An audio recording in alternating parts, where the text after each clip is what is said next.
Hail Mary, full of grace, the Lord is with you. Blessed are you among women, and blessed is the fruit of your womb, Jesus. Holy Mary, Mother of God, pray for us sinners, now and at the hour of our death. Amen.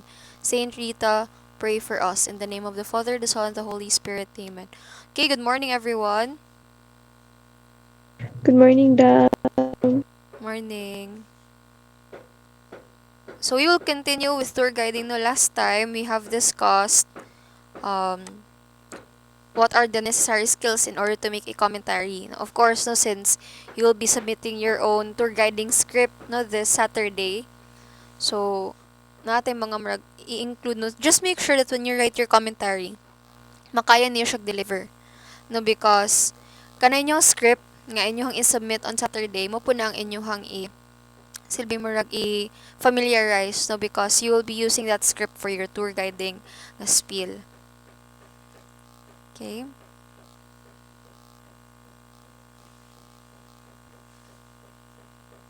For a while ka sakay naghang.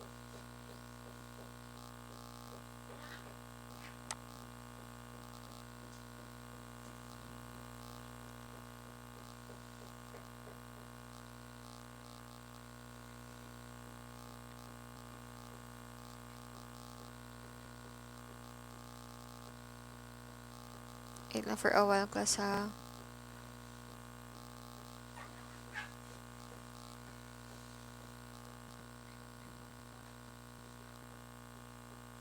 Okay. So last time no, nag-discuss na taon sa mga skills required for making a commentary. A commentary is your script, no?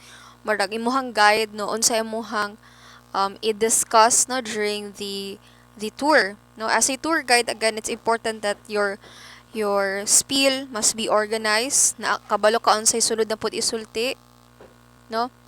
And then at the same time, no, full of facts no and information ang imuhang tour guiding script. So, mention ako na no, need ang leadership skills, communication skills. No, you must be aware of the flow of information in MIL mo. Mani siya, di ba? O, ang flow of information from the sender to the receiver. Mention na to na last Tuesday.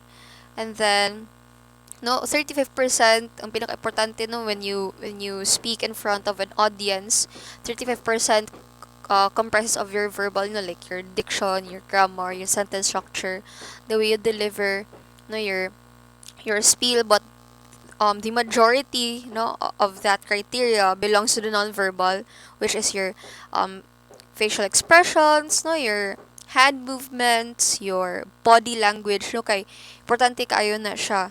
No, not just the way you talk ang matter, but even imuhang movement, no, matter siya. Kay if katag kay ka, no, kuan kay ka na daghan kay kag unnecessary movements, very katag kay kalantaon, very distracting. If dili pug ka mo move, no, and yung mga facial expression dili kayo full of enthusiasm, no, mag stiff ra pug kayo kalantaon or murag ka nang ko ano nang murag gipugos ra pud, no. So mo pa na importante po kayo na ang non-verbal mo na kalabanan dako kayo na siya nga nga criteria. Okay. So creating a platform image. I know no, some of you has reservations or still had doubts on how to properly do a tour guide kay of course mahadlok pa ta no nya labi nang wala ta naanad og storya sa tubangan no sa daghang tao no sometimes we feel intimidated no or we feel like we cannot actually overcome our fear of speaking. But in order to have that leadership, no, in order to have this image nga you are a very, hindi naman ingon nga, totally good speaker should overnight, no, kay sometimes we pressure ourselves nga, hala, mansay kaayo siya musulti, no, natural kaayo siya, yun sa man na niya, ginahan ko maing ana. Okay raman na siya, pero do not pressure yourself nga dapat ing ana, jud, no, kay sometimes ra ba no kanang atong mga insecurities musulod na dayon na siya nya dili ta kabalo mo kuan mamahadlok ta usahay no. So if you want to create a platform image no, just make sure nga it reflects who you are as a person, no. So dili siya kuan atong ibutang nga dili siya murag pinugos or gisuon nimo sa uban, no. It's still you, no, but of course na kay kinahanglan nga mga steps or skills no para at least nindot ka lang taon sa tubangan o nindot po ka paminawon.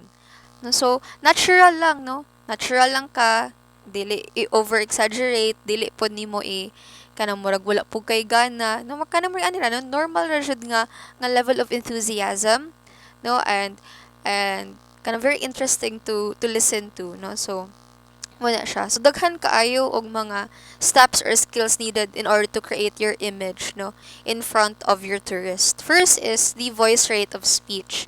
So volume is critical, no. When I'm speaking here sa microphone, although na may mga times ka medyo kusog-kusog siya sa inyong ko ano, sa inyong dalunggan kay duol kayo ang mic, pero normal speaking volume ra jud, no, kanang murag dili kayo yung anak ka loud, dili po yung anak ka soft, no, kay ang importante is has to be audible. But when I speak in front of the students, and usually daghan na sila, mo bitaw na nga sa online class, so dili kay magsakit akong tutunlan, kay dili mang nako ipadako akong tingog, no, kay labi na gamay pa kay tag tingog, no, need should padakon to get the attention of the crowd or of the audience. But if you're speaking to huge crowds and you do not have like the means to amplify your voice, no, wala kay kuan, wala kay lapel, wala pa jud kay unsay tawag na kana megaphone, no. So need jud nimo padakon imong voice nga naman. If dili makadungog ang tao nimo, di na sila maminaw kay di mo sila makasabot, diba? Para sa guna sa misa class, no, nga usahay magmumble gani ang sulti sa pari anang dili nimo ma ma-figure out unsa man ni ilahang gisulti kay maggamumble ka nang anak niya wa jud kay madunggan, no, kamurag gasulti sila dako man lang tingog pero dili klaro pag enunciate, no, or dili klaro pag pronounce, no, sa sa speaker. So sometimes sa buhaton, no, katulgon ta, wala atong attention sa speaker, o dili ta maminaw kay wala man ta makadungog, di ba? So ang ilaan na is di mo ko kadungog ani niya, so maglantaw-lantaw lang ko sa kaning mga surroundings around nako, no, kay natintal na ko diri aning mga kung nakita around like gardens, no, or kanang mga infrastructures. That is why volume is really critical, no. And if you're speaking to small crowds, no, dili po ni anak kadako nga kanang mabungol pud sila, no, kanang sakto-sakto ra pud nga volume nga they can hear you. So sometimes, no, in order for you to know if they can hear you, pwede mo kamukuan nga, okay, how about the crowd at the back, can you hear me? O mutan na dayon ka, no.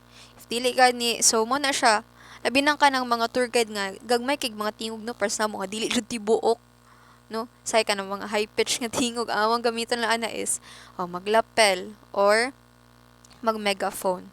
For at least, no need na mas-train pod ang voice, no, kay so ahira ba class, kanang nabay uban na umakuan po, no, ma-injure pod ang ilahang tutunlan basta mas-train pod. So, dili jud kuan, di jud ka madungog, unya mas gusto padako si mo tingog, dili japon siya audible and it hurts, no, sakit imong tutunlan, then you can make use of megaphone or a microphone. So dili lang pod bungol, no, kay useless kay mo gamit ka og amplifying device, no, or like for example a microphone or a megaphone, unya dili di ay japon nila madungog ka inaudible, no, kanang magbungol paminaw, no. So kana pong sakto nga equipment. Okay, so next is speak audibly. Loud and then soft voice is more appropriate for tour guiding. So what is soft voice? No, kanang very timid kay ka mo pronounce, so kanang speak audibly. Loud then soft voice is more appropriate for tour guiding. O kana soft ka ayo niya. Not only nga katulgon ka, no, but of course, no, kanang murag wala enthusiasm, no, masking enthusiastic kay siya lang taon pero lain ka ayo class, no. So mo na siya. Usually before yan ang pug ko, no, murag maglisod ko organize akong thoughts niya. Dili kay ko maayo mutabi labi na if unprepared kaayo ko, no, very limited na kay kung masulti class niya. Kanang sometimes, no, when I'm unsure, no, soft kaayo ang hinay na tong tingog para dili obvious kasi masayop ta may ana. But later on, no, kay tudlo man jud ta, no, makahandle man jud og lain-lain nga estudyante na anad nako, no, nya kamadugayan na practice ra pod, no, nya kanang kabalon ako unsa nga tone gamiton, no, and how to speak natural towards my students, may ana, no, nga dili na ko mahadlok, no, dili na ko ma-shy or ma-timid, no, or nya kana pong the use of tone, no, kabalon ako unsa ang kuan. So practice sa jud na siya, no. If you are used to speaking in a soft voice, I know some of you are like that, no, some of you are quite very timid, no, you're shy, nya soft kayo yung voice gamito, no? Okay ra tani na kung dili ta mo speak in front of people, no? But um if you work in the tourism industry, you need a lot of practice. That is why we need to expose ourselves, no, in front of huge crowds. So speak audibly, meaning claro, no. So sometimes when I train my students, no, for tour guiding competition, what I do is I work on the verbal first, no, before sa kanang mga actions nila. And sometimes na yung mga timid, kung na Josie is a very timid speaker sa una, no. Kasi ano po kana si sa BSBA ba si Kier, very timid po kay na siya musulti, no, the first time nga nakakuan ko niya, very timid kay sila musulti. Alexia also the same, no, when I first worked with Alexia when she was in grade 10, no, niya dili pa jud ko official ato nga coach, no, murag coach niya si Ma'am Margahato dayon. Yung mama ginahan pod nga nang intensive kaayo iyang training, so ikuha po ko ni ma'am ato to train her daughter, no. So very timid kay sila, even Queenie, no, katong representative na to last year, no, she's very timid. Usually I get people with kanang shy, with timid voices. Dili ko ginahan og loud na daan. Kaya it's really difficult to tone it down, no. If you are loud, kasulod among iro. Okay. So, mo na siya class, no. Usually sa amo amang good class, no, kung mupili mo kog loud na daan og tingog, no, it's really difficult to control, no, and they have all this energy nga you need to contain it, no, and it's difficult. But for actually class, to be honest, it's really easy to work with timid people and you encourage them to be more confident. Kay usually nila kay yung man silang i-encourage ka, go out of your comfort zone. Usually ma-pressure naman sila kay mo appeal good sila contest. So wala sila choice, no. Kinahanglan din sila mo go out of their comfort zone, and they have to really challenge themselves, no, to um kung ano, exceed or mula pas pud sa ilang limit. It's really easy to work with people with soft voices and timid jud class, no, kay mo na siya. And dali kayo mo establish and og tono mo ni siya ang tone nimong dapat siya dili flat nya, dili ka murag galuya ka permi, no, na. So mo na usually akong approach when teaching the students. So muna siya class, no. So if you are quite timid, just do a bit of practice, no, nya naman as sinugdanan class ka mo insert ka og tone murag exaggerated kay paminaw no, murag ka declaim, pero later on, no, if you learn to tone it down, imuha nang i-adjust kamadugayan, no, you will learn how to speak with enthusiasm but it sounds so natural, si ana ra, no. So usually ako inabuhat mao na siya, no. I work with people with very timid personalities, no, with very soft voices, and then okay, memorize ka ni siya nga paragraph dayon isulti sa akong tubangan. Kung dili ing ana, so yung ani pagsulti, no, speak audibly. Loud voice, then soft voice is more appropriate for tour guiding. So yung ana pagstorya ha ka enthusiastic pero dili pod totally nga taas tanan imong tone.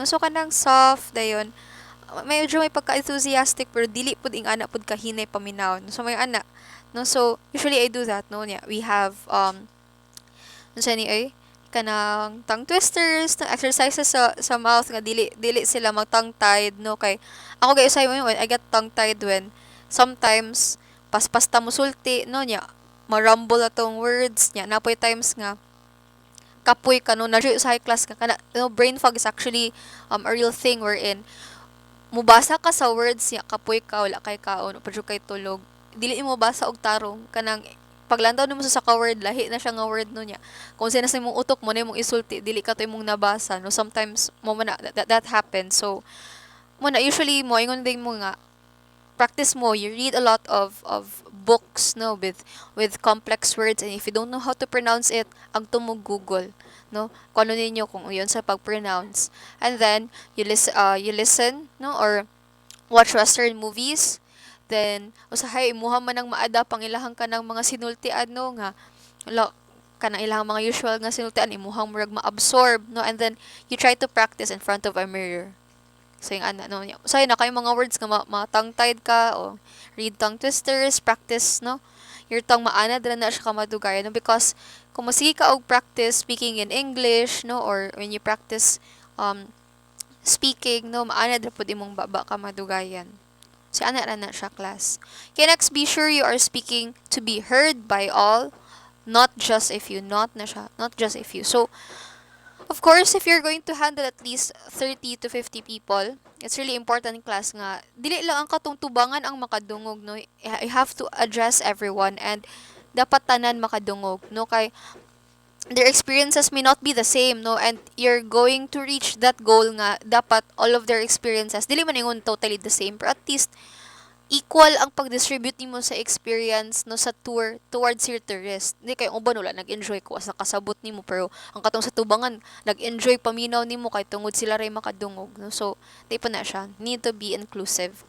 Okay, next, keep your pacing or rate of speech quick than slow. No, this is where I'm really bad at, no, kay sometimes class this is one of a problem, no, nga wherein daghan kay kag sulod si muna huna nga ginahan mo isulti dayon, no, kay usahay kun di ato siya isulti malimtan nato, no, or kanang excited kaayo ka i-share ang usa ka information towards another person nga say paspas na lang kay ka musulti, no. Sometimes I'm like that class, no, nga usay mahadlok ko nga ma-lost ko sa thought ba nga dili na ko ka remember unsa kong isulti, usay mo pause kay ko unsa ganito mo ana din ko no, or usay na koy mga long pauses kay dili man ako siya masulti dayon, no. So I have this habit nga I have to really speak or spill everything para dili siya mawala sa kong huna-huna or else ma-mental block na pod ko, no. So nanausahay ang ubay, no, and maya siya just learn to take your time, no, kay if you speak quickly para sa akong ginabuhat, no, sometimes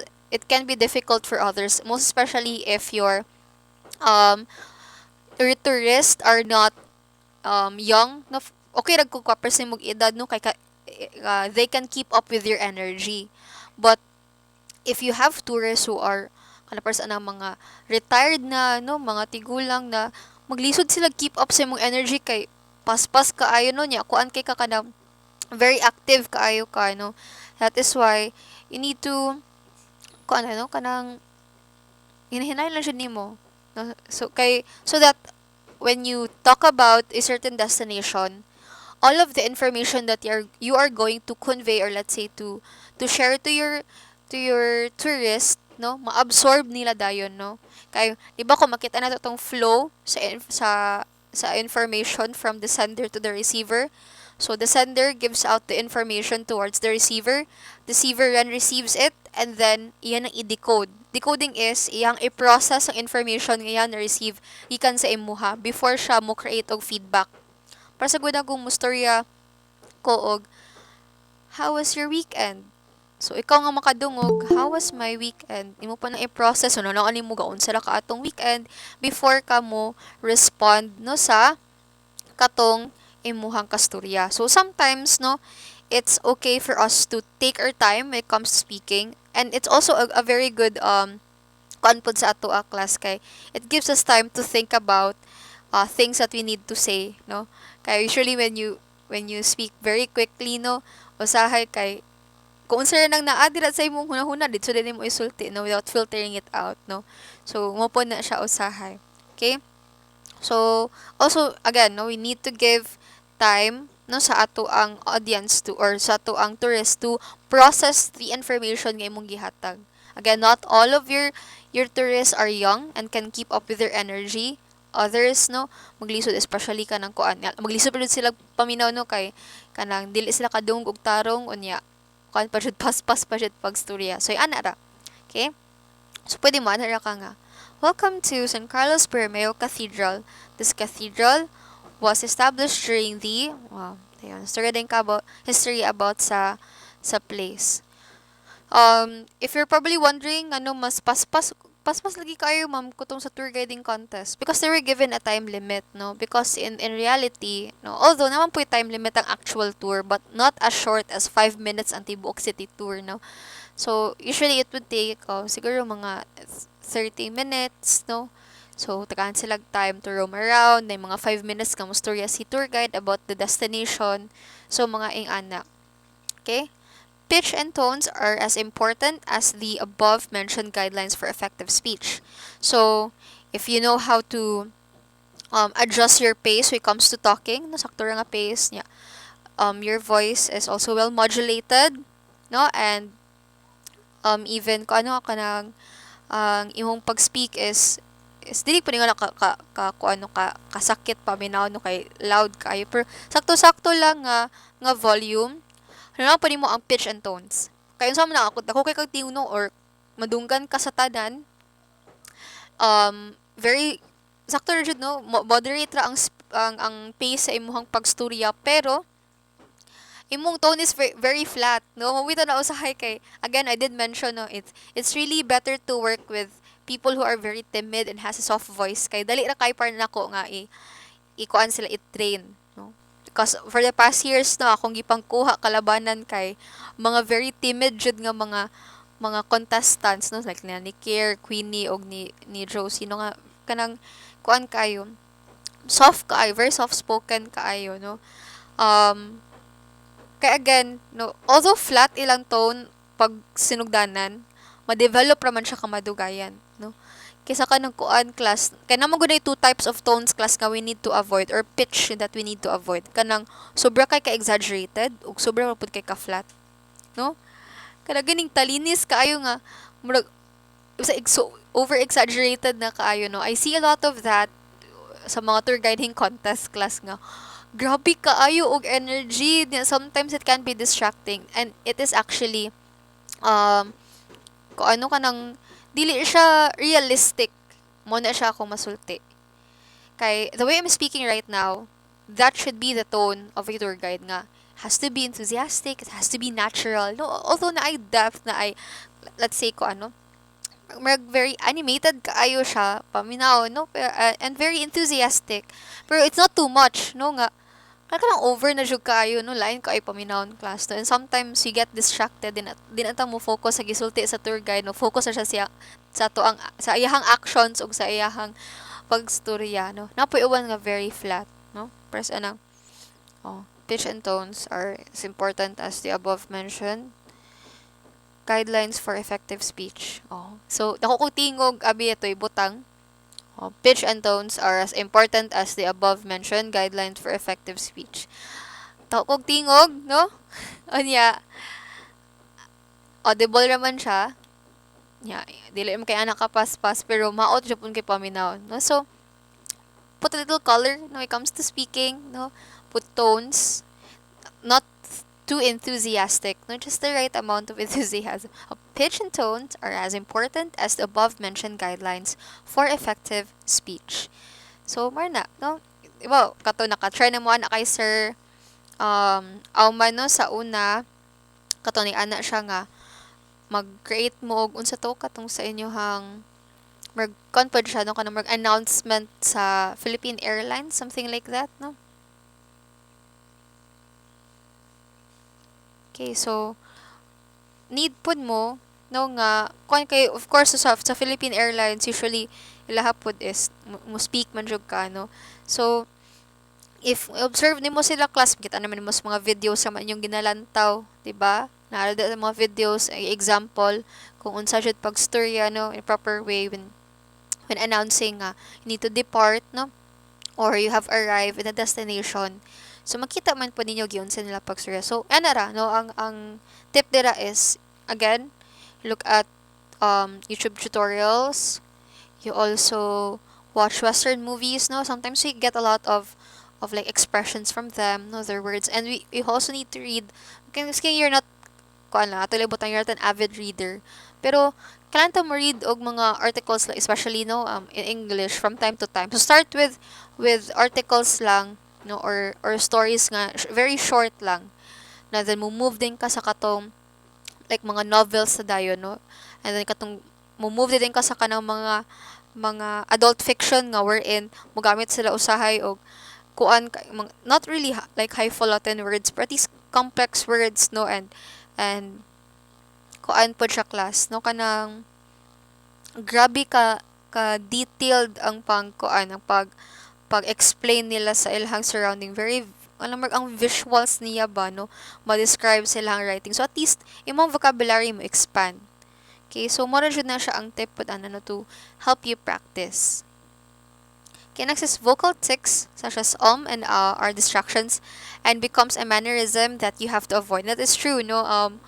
like this, so mag-ko sa, that is what I did now, no, nagkuan ko, filter sa sahay mo tawag, ano, no, kay, na one type pod class nga, when I was doing, oh, no pod, when I was doing a, kuan siya ginatawag, na MC nga spiel, or magitgi, kuan ako nga, to host an event, no, sa amuang Air SC Congress, and, nana ko din sa Santa Rita, no, unya kuyog na ko ato is mga teachers sa lain-lain nga schools pod, and then my former teacher sa speech, no, which is si Ma'am De La Cruz, nga naa sa kong alma mater na assign kay sister school raman sa Santa Rita ako ang alma mater, no.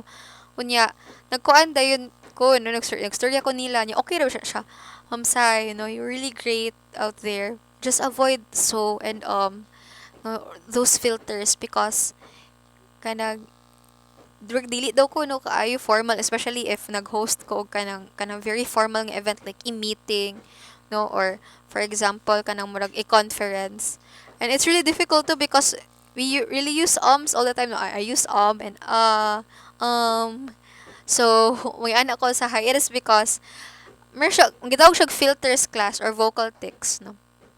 Gitawag siya filter kay, for example, it's really difficult for you to connect one thought to the other, no, kay magunahuna pa ka, diba? So kanang napa kay murag ka na either nag brain fog ka, no, or kalitra ka mental block, so mugami kag to give you time to think, no, mo na usually ang mannerism na to nga, before ko musumpay sa kung usa ka thought towards the next thought, I have to really think unsa akong isulti sunod, so mugamit kog no, I think mer ka ng murag kuan, mer ka ng mag-spell or technique nga wherein it helps you think even faster, no, kung unsa ang imong una-unaon sunod.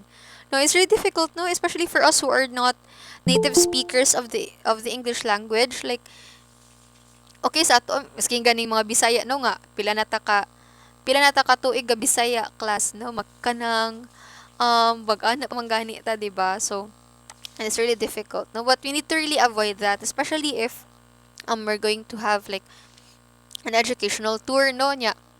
So, mo conscious ta kay teachers or professionals ang ato ang mga tourists.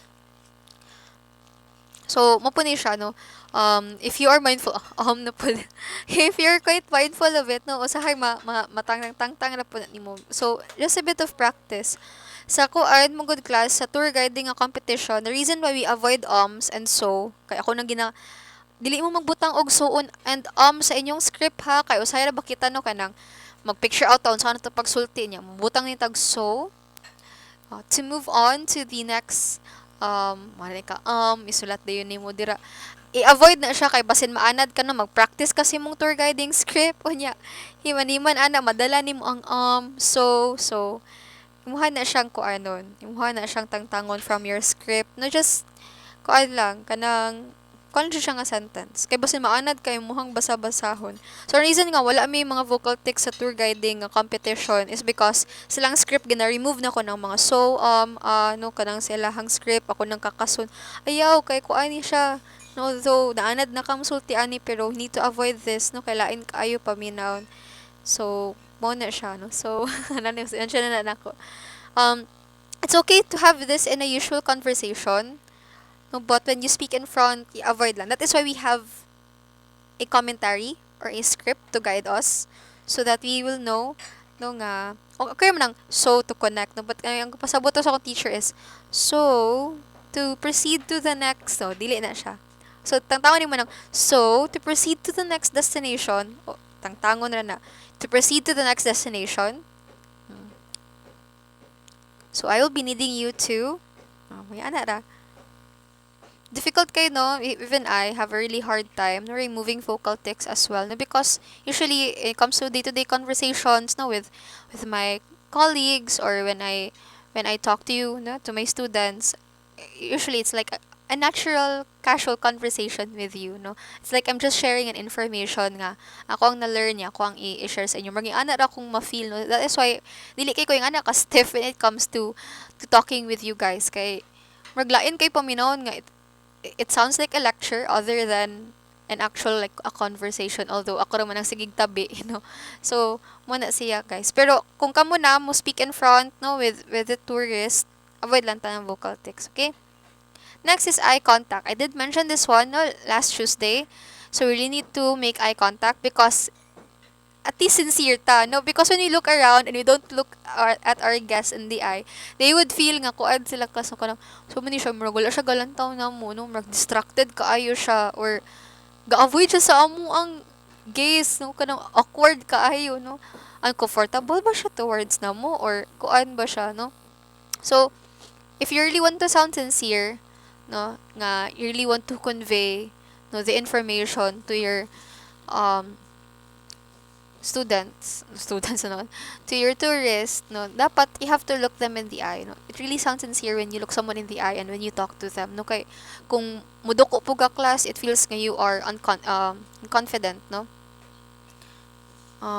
Next is kuan po, no, kanang when you look around, no, for example, dili ka muduko, no, nya, kuan ka, confident man ka, no, pero nang medyo uncomfortable ka, so you tend to look at other places, no, dili ka mo meet sa gaze, no, or sa mata sa imuhang mga guests, no, and you tend to look at you shift your ano you shift your eyes to somewhere else, no, lain kayo lang taon, it's very distracting, no, and your guests would feel nga you're not comfortable, no, so avoid lang pud ta ana. Okay, so maintain eye contact. If it's really difficult for you to maintain eye contact, especially no, bilang kita ta gwapo ko. Sud mo kayo lang to sa mata, ma'am. Uy, na po siya sa tubangan nga ro, ma'am. Kung nga okay ra na, lantawa lang iyahang forehead. Okay, so mo na siya ang ato ang murag trick, no. Just look at the person in the forehead, no. Pero siya maglantaw siya, mara po daw kuno naglantaw kasi ang mata pero in reality no sa forehead ay mo na ko ginastorya sa kong mga contestant sa una no nga mo appeal og tour guiding nga you need to look the the judges at the eye, no, or in the eye de, sorry, you need to look at the judges in the eye kay kung matingala ang judge nga dili man kamulantaw na ako, uy murag kag uncomfortable mo, avoid ka sa ako ang gaze, no, so kon po kaya siya mag minus points po kaayo na siya. Di man siya totally like minus points yun, no? Pero kanang murag, lahi ra jud ang kuan class, lahi ra jud ang effect if you look at the judges straight in the eye, no, sa kuan, sa tour guiding nga contest, no.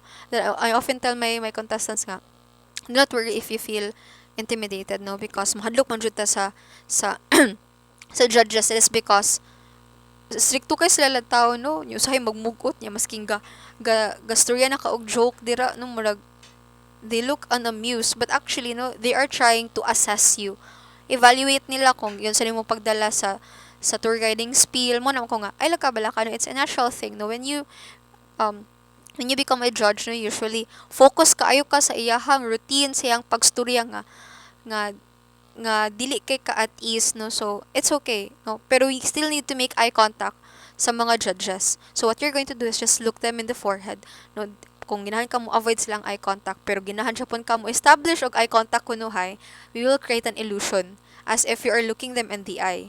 So look at their forehead, they would think that you are looking straight at them. So yung ana ra.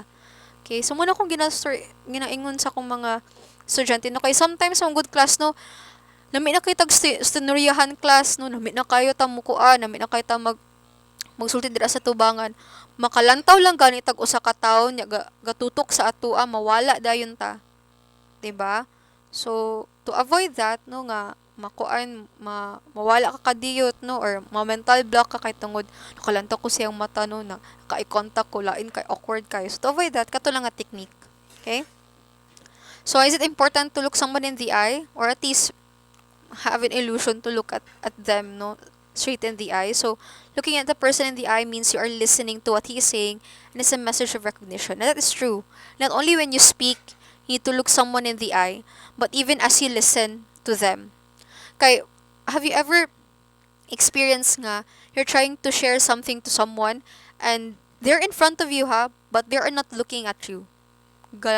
Shift ang ilahang gaze, no, lantaw sila sa kilid ug kilid, no, and you feel very insulted. It is as if they are not listening properly, nor they're not really interested at what you are saying, no. So ikaw po, no, if you would like to ask your guest or your tourist, your tourist, and then, or for example your tourist would like to share his personal experience, you need to listen to that person and always make eye contact. No, at least pretend to make eye contact by looking at his forehead lang if you feel intimidated. Especially if he's good looking. Char. So, yan na no? So, yan na class, no? At least pa, sorry, stutter. So, at least class ba, no? Kanang mustorya ka, lingkod ka sa kuan abi no, or maski magstorya ka sa tubangan, yan na ay mo share sa imuha nga, ma'am, I have this experience, or miss, I would like to share my experience traveling to this destination, ana ana. Okay? At least masyog ka nang interested jud ka, at you have to also really pay attention. So eye contact is important. Okay?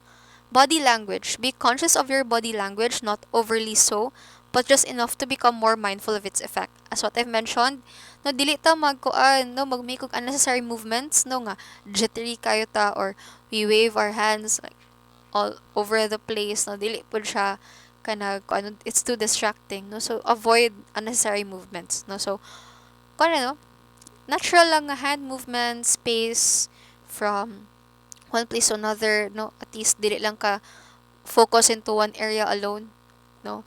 But if you're speaking into like kanang murag ang grupo nag-close in sa imuha, no, kanang murag gipalibutan ka sa imong tourist, no, dili na ka maglakaw-lakaw, no.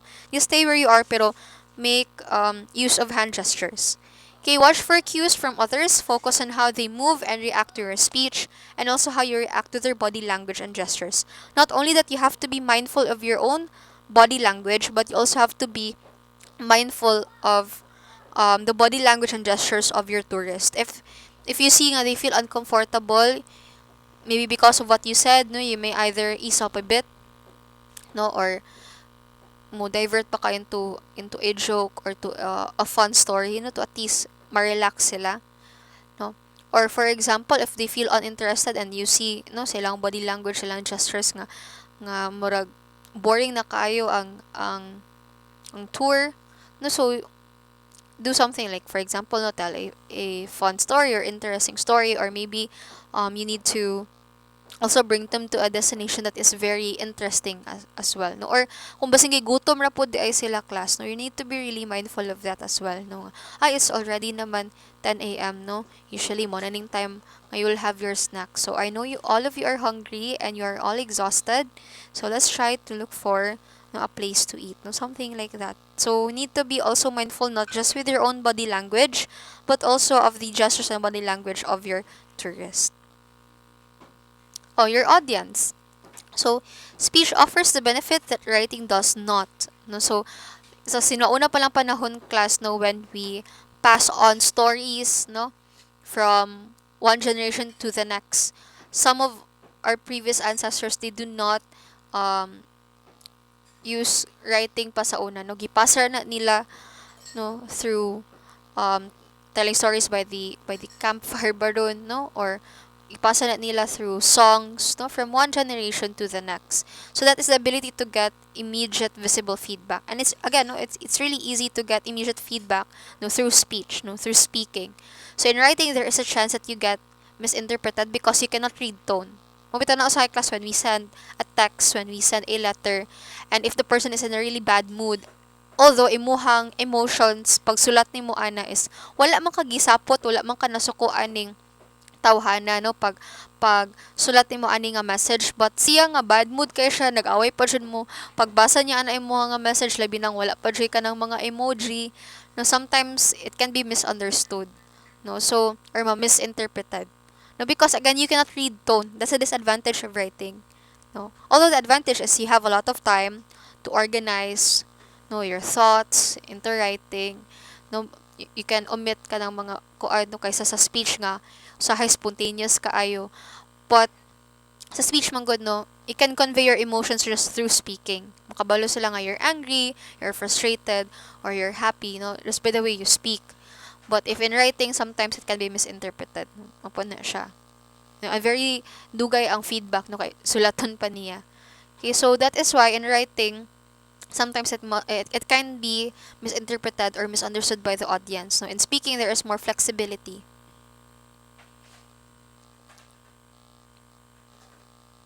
Okay, listening skills. So we'll just continue with listening skills. Actually, class, napakoy video ipakita ninyo, no? So we'll just continue with listening skills probably next meeting because I will also show you a video. Again, I will not do a screencast kay I'm afraid that choppy ang audio, no, I not hear it properly. I will just send a link, no, to the message box. Actually, daghan pa ni nga video supposedly, no, from Be a Better Guide. Daghang tips on how to be a great tour guide. You can watch some of his videos if you have the time. So I'm only going to get one video from this content creator. Kanirang how to tell great stories on a tour. Because our topic today is more on um, establishing your platform image, know how to speak properly to your tourists, no, or how to deliver your commentary properly to your tourists. So I would like you to look at the chat box, no. If you're using your phone, just scroll up, no, diri sa bottom sa inyong screen. Scroll up na siya yung message box. So I'll be sending a link. The video is at least 5 minutes and 38 seconds. Sorry. So I'll send you a link. Please be back after you are done watching. Once you're done watching, please comment done on the chat box. Okay.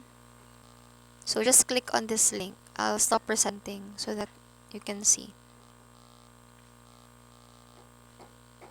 Again, please be back after 5 minutes and 38 seconds. Comment done so that I will know kinsa na human watch the video. Thank you.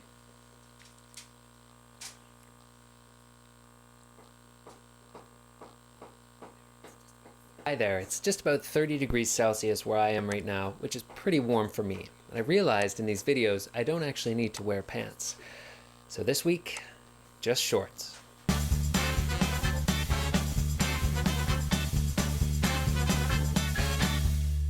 Hi, it's Kelsey from beabetterguide.com and welcome to a very exciting pantsless edition of our community Q&A. This is a shout out to Lynn Niels from the Chicago area. She leads tours there and reached out last week asking about storytelling and actually sharing some of her tips and how she uses storytelling on her tours. And I thought this was a great chance to weigh in on how important storytelling is to being a great guide. So stories are so important and central to the human experience. Before we had writing, we passed along our most important knowledge through stories. Great speakers, if you think of any great speaker, they use stories to get across their points instead of just bare bones facts or things like this. And many schools, business schools, for example, like the Harvard and Johns Hopkins business schools, will use case studies, essentially storytelling to help make their lessons more sticky. In this way, your business owner, who's your protagonist, goes through a struggle or challenges in the business world, and then there's a resolution and outcome. And the students learn and tease out the morals and lessons from that story. So stories are extremely, extremely powerful, and you definitely want to use them on your tour. Let's take a look at the 4 most important things that you can do to tell better stories. What is the message?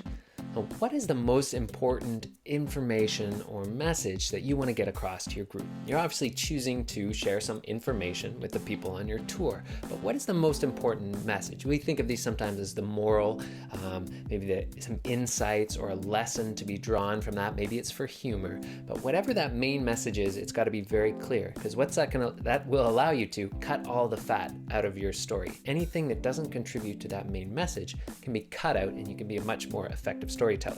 Quick example, I was leading a tour in France, and we started our day on the hilltop where Julius Caesar defeated the united armies of the Gauls. And this is a very, very important battle.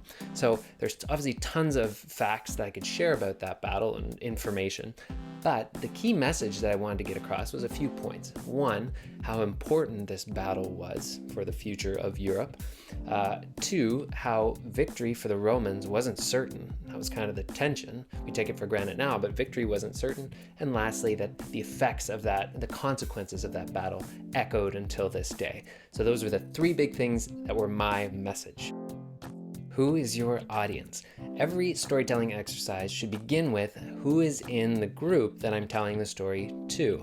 Because if I'm talking about a building, I'm going to tell a very different story to a group of children and people from the general public and maybe a group of architects or something like that. You always want common reference points for your audience. They want to be able to relate to the protagonist in some way or relate to their struggle. So back to my example of the biking, it was a biking trip in France. So I knew right away that these weren't history buffs, this wasn't an archaeology tour or anything like that. So I needed to keep the tour short, and I chose to focus on Julius Caesar, someone who most of the group had probably heard of, and then really focus on the human struggle between these two cultures and what Julius Caesar was facing in that battle. Always show, don't tell. So a great storyteller will use visual language and sensory language to really get people immersed in that setting where your story is taking place. So for example, again, we were talking about the Gauls. I had them imagine that they were rising in that camp on top of the hill. And they looked down through the mists and saw that Roman encampment and the smell of campfires and soot and the whinny of horses. And you looking down, you saw the glint of the metal of the Roman helmets. Little details like this, visual language, will set the setting much better than a simple date or a description or saying, oh, it was in this era. So always use visual language as much as possible. And practice. That's one of the most important things, honestly. When you're going through your stories or the facts and information you give on tour, try and tease out some characters, some tension, some plot, and then practice telling those short little stories over and over until they're comfortable. Practice on your friends, video it, whatever you're comfortable with. Because storytelling is such a big subject, I want to pop up a few more do's and don'ts for storytelling. So let's take a look. So don't overwhelm your story with unnecessary details. Don't make it too long. Don't tell a story without tension or problem or a challenge, especially that people can relate to. And don't forget to resolve that tension. What you do want to do use dialogue whenever possible. Have a beginning, middle, and an end. Keep eye contact with your audience. Always describe the setting, at least one sentence, and incorporate pauses to pace your story. So in the comments below, let me know your best storytelling tips. How do you tell great stories on tour? Share this video if you're inspired. Thanks for being here. Whew. It is warm out. I guess I can finally take those shorts off now, huh?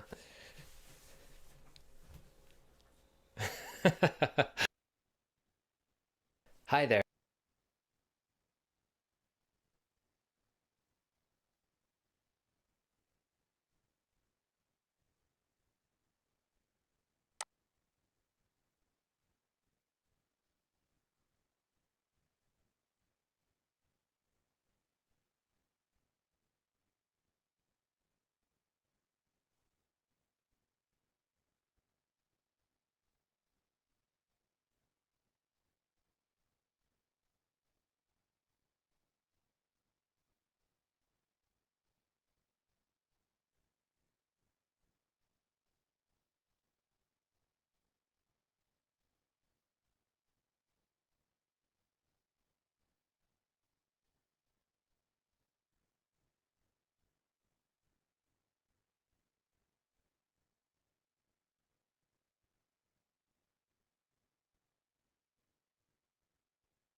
Okay, once you're done, please comment down in the chat box.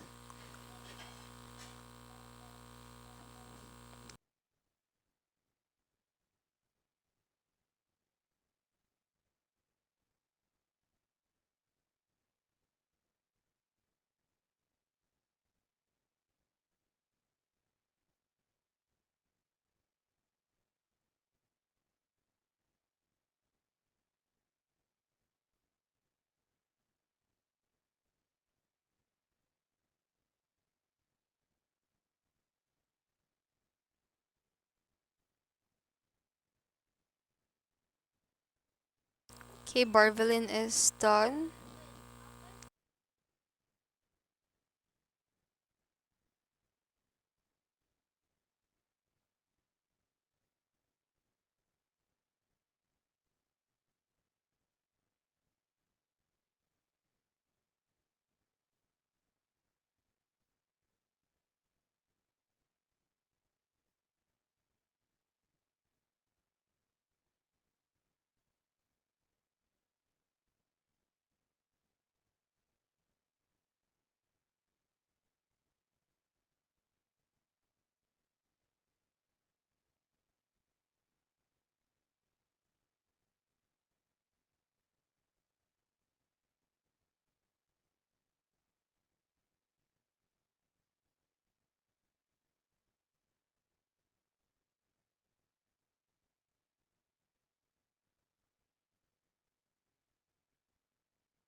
Okay, so this is done.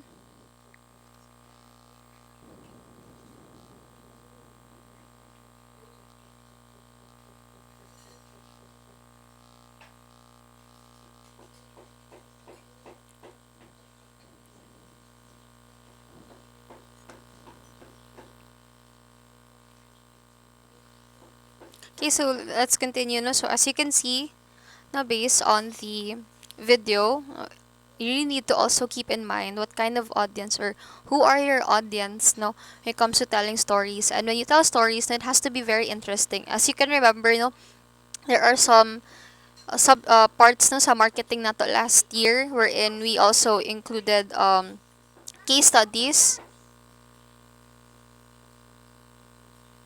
We also included case studies na to at least for you to fully understand no, the situation of the of the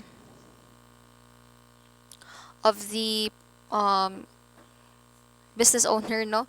So gasulay po ta og case studies before class no. At least makasabot pud mo no unsa ang situation, like for example you will have a case study on the needs, wants and demands of the consumers no. So for you to fully understand our topic on needs, wants and demands no, as well as like consumer buying behavior and business buying behavior sa una sa marketing no, usually um have case studies no. Ang case study class is not just um like a exercise or an activity no for you to at least practice on no, or at least kanang you will get more good at identifying needs, wants and demands, or identifying the differences between the consumer buying behavior and business buying behavior. But the purpose of the case study is also no, to immerse yourself in the situation of the business owner no. Unsa man ang problema sa business owner and how do we help him solve his problem. So nagtell ta og stories, 'di ba? Same po na katong sa tour guiding no nga if you're going to tell a story about the history of our parish or of our church no, or for example if you're going to tell a story how this falls came to be or how it was discovered no, or for example there's a myth behind no kay labi nang kanang kunuhay na ako na spirit nga nag guard ani nga waterfalls no, sometimes it can be very interesting no. And we need to also um kuan pa no, ato pong i parihas pod sa ato ang audience no nga when we tell a story has to be very interesting that they will get something from it.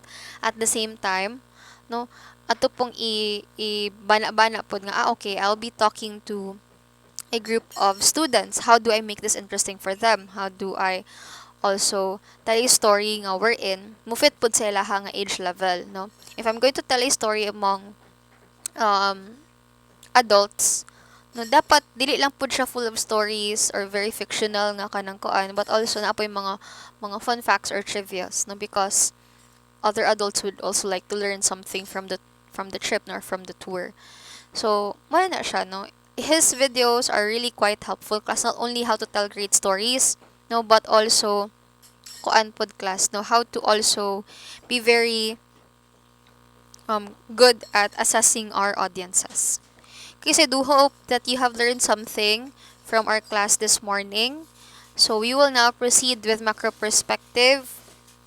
No? So I'll give you at least 3 minutes. 3 minutes lang no, to have a water break. Come back after 3 minutes so that you can start with macro perspective. Today we are going to learn about um, tour and travel companies, know how the GDS works, or the global distribution system works, know what is its function, and how is it important towards um, travel management companies, tour operators, and even no, the tourism service providers.